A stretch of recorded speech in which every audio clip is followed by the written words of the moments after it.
You call Bron weak for stepping to you, but you're taking shots at him as a father on TV. You go on TV, national TV, calling out this African American, this black father who's raised another successful black young man. And you go on TV calling him out as a father because his son played in the NBA? Come on, Dre. That's backwards. You are on national this, TV condemning a black man as a father because his son is playing in the NBA. So reach out to that man and talk to you, but he didn't. You didn't reach out and talk to him. That's weak. That's what we call weak. Where I'm from, the guys that I was raised by, the men that had an impact on my life, that's what we call weak. Draymond Green goes off on Stephen A. Smith for disrespecting LeBron James. Check out what he had to say, and then I'll come back with my comments. Around the league, LeBron confronting Stephen A. Smith, bringing your name into it. I don't know why he brought Draymond Green. What we've been waiting on, Dre. Recently, he says LeBron James confronting him at the Laker game was bullshit, and it was weak. Talk that now. What's good, Dre? Crash out on Steven. So hold on, let me get behind the homies, and let me go get over here. Let me talk my now. A lot of problems that guys have with media is to call something that man did bullshit weak. Like those are words like where we grew up. Yeah. Like you get hands put on you. If you Jordan Poole, don't even watch this video. You may get flashbacks. Be very careful. And if you're Stephen A. Smith, you've been crashing out lately, Dre gonna see you in person. So don't go to no Warriors games. Don't go to no games where Dre is playing, because if you thought what LeBron did was bad, think about what's gonna happen when you see Dre in person. Where we grew up in those types of words. So I think the problem that people have with media is you go on there, you like, oh, that's weak. Like, weak? Like calling another man weak? Like, that's not basketball.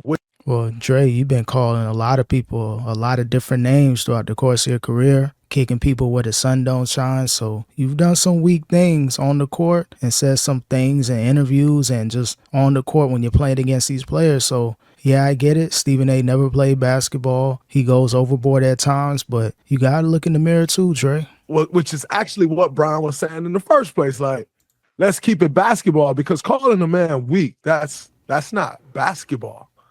And you're paid to talk about basketball. You call Bron weak for stepping to you, but you're taking shots at him as a father.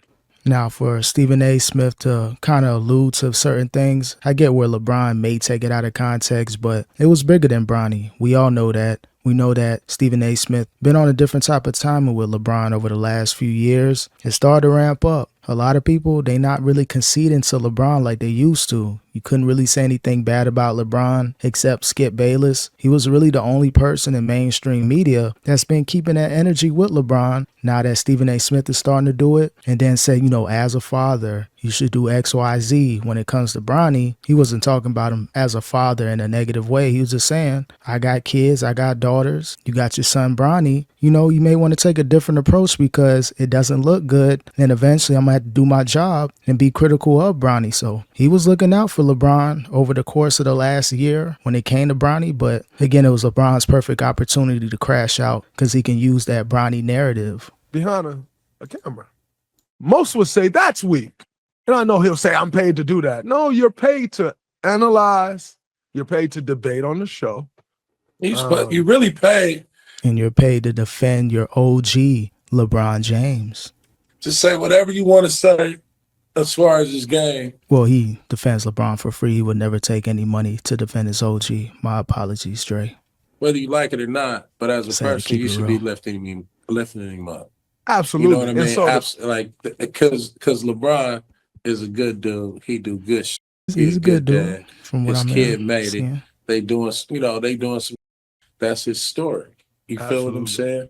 And so you should be lifting him up and talking about the fact that this dude ain't got into no trouble. which he's done on plenty of occasions. And I've been critical of Stephen A, so I'm not trying to be the Stephen A defender. He got 100 plus M's. He's with Disney. He got publicists. He has people within media that can defend him on a much greater level than I can, but I'm just keeping it real. In this situation, not talking about stuff before and after this situation, but just saying, you know, as a father, and then the energy that he's been having with LeBron, I'm all for it. But, you know, he could have did certain things different when the confrontation happened with LeBron, standing on the type of business. You know, he kept different type of energies when he was on his podcast in Gil's Arena. I just wish he had similar energy when LeBron was in his face. Not to crash out and lose your $100 million contract, but, you know, the same type of verbiage you were using on these podcasts and on your podcast, he could have used about a quarter of that energy when LeBron was face to face with him. Absolutely. Right. Ain't got into no bullshit. But like you bring in, like I would say, the WWE into basketball when you cross that line and talk about somebody's kids. Because if it's my kids, bro, if it's my kids, I'm a catch you too. As soon as I said it, I hadn't talked to Brian at all about this. As soon as I saw him say it, excuse me, Bob was up here that day. And Bob was like, oh yeah, I work with Stephen A tomorrow. I'm in got y'all game tonight. I'm in the studio tomorrow, something Stephen A and I think Malika. And I was like, oh, you make sure you tell Stephen A that I have zero respect for what he said yesterday. He disrespected my OG, and when I see him, we gonna have issues. He not gonna say that part. Just joking. I'm trolling right now, Dre. Be cool. Don't want no issues with you. I respect what you did for the Warriors, but you got a soft spot when it comes to LeBron. You kept a different type of energy with him your first few finals runs, but ever since, you know, going in business with LeBron, partnering up with him on different type of ventures, going on vacations and all that stuff, again, you know, you're going to have a different type of take when it comes to LeBron in this situation, and I get it. That's your friend, that's your homie, your OG, your idol, your motivator, however you want to title it, but still. But you know deep down inside, LeBron, he didn't have to take this approach, and he may have taken things out of context when it came to the whole as a parent thing. Just keep it real, Dre. You know, Bron ain't going to be mad at you if you speak your true opinion. You go on TV, national TV, calling out this African-American, this black father who's raised another successful black young man. And you go on TV calling him out as a father because his son played in the NBA? Come on, Dre. That's backwards. You are on national TV condemning a black man as a father because his son is playing in the NBA.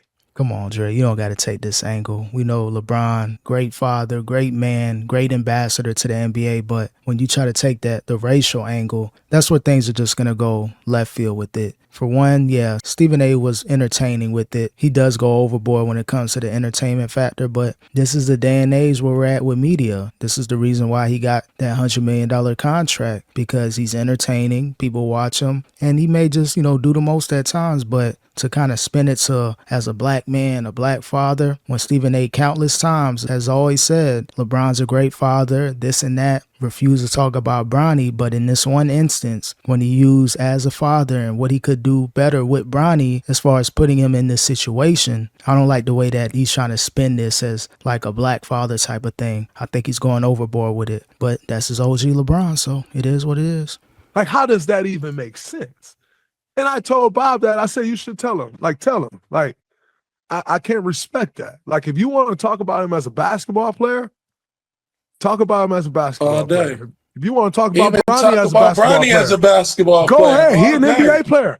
Talk about him all you want. Although I think it's pretty whack that y'all find time to talk about the 55th draft pick. The only picks I can name right off the top of my mind that was 55th pick or lower was Manu Ginobili and Isaiah Thomas. We know that no one can talk about Bronny James on mainstream media. Maybe content creators like myself on YouTube that have an independent audience. Maybe we can talk about Bronny without facing serious backlash. But Stephen A has said countless times he refused to watch Bronny in high school, in college, Only reason he talked about Bronny was because of all this stuff surrounding Rich Paul, Clutch Sports, LeBron, the manipulation of the draft, making sure that he's a Los Angeles Laker. That's when talk started to ramp up when it came to Stephen A. Smith and the coverage with Bronny. But he said little things here and there about Bronny, but it's always, I wish him the best. But LeBron did put him in a terrible situation to succeed in the NBA, talking about him like he's better than some NBA players when he was in college. And it was just a lot of pressure put on Bronny. And,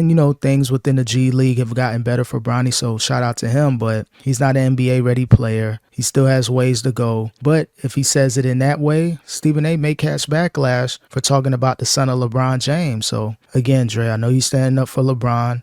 That's your friend, so I didn't expect nothing less. But for you to say, Bob, you should tell him, nah, pull up on him, invite him to a Warriors game, have a conversation, or just wait till you see him in person, catch him off guard and crash out on him. Maybe that's what you should do, Dre. You can't even name a 55th draft pick. To see him just going at this man as a father. This man said, LeBron, you need to stop. As a father, you need to stop. What? Huh? And then you throw out the excuse Come on, bro. Well, he the one said that Bronny's better than NBA players. You name me what parent don't think their kid is better than everybody. Like, that is a common thing for parents that's in sports. We all think our kid is better than what they are. That is the nature of the beast. My mama thought I was better than what I was. That is the nature of a parent in sport. That's true. Parents always gonna hype up their kid, and that's what they supposed to do. But, coming from LeBron, having the pressure that Bronny already had before going into the NBA, then coming into the NBA, and, players going to remember that. And we want everybody to be competitive. We don't want nobody holding back because he's the son of LeBron James, but it's no need to really put it out there like that. Because I remember when LeVar was doing it, he was trashing the media. Lonzo's better than Jordan and all that stuff, and people destroyed him. So, again, people don't keep that same energy when it comes to LeBron James. Of course. But to go on TV and say, you need to stop it as a father, then go and he stepped to you about that and then say it's weak on TV. Because the demeanor in person was like, that was demeanor in person. Yeah. But then on TV, you go, oh, that was bullshit. It's like weak. Like, come on, man. So I give Dre that. Stephen A. did kind of, buckle under pressure when LeBron was in his face. And I personally wish he would have kept a little bit of the energy he had when he was on TV and on these podcasts. But, Stephen A. don't expect players to run up on him like that. And he was caught off guard. But you kind of got to remember what you say and be ready to stand on business when confronted. Yeah, like that's why he said Draymond ain't talking to me. And it's not that, I don't have much to say to that. Like, also, reach out to that man and talk to him after somebody say something to you because you know you're wrong. So reach out to that man and talk to you, but he didn't. You didn't reach out and talk to him. That's weak. That's what we call weak. Where I'm from, the guys that I was raised by, the men that had an impact on my life, that's what we call weak. So, yeah, I expected nothing less than Dre going off on Stephen A. Smith like this, and he had to do this. LeBron, that's his OG, that's his homie, his best friend, his motivator. So, if LeBron gets into any confrontation, any type of thing within the media, you already know Dre gonna stand on business. And again, if you're Stephen A., be careful. Dre, if he see you, he might crash out on you worse than LeBron did. So, got to be mindful of that if you're Stephen A. And who knows, maybe they'll be cool again, but the way that Dre is talking, he don't want nothing to do with Stephen A. And again, if you disrespect LeBron James, Dre will crash out on you.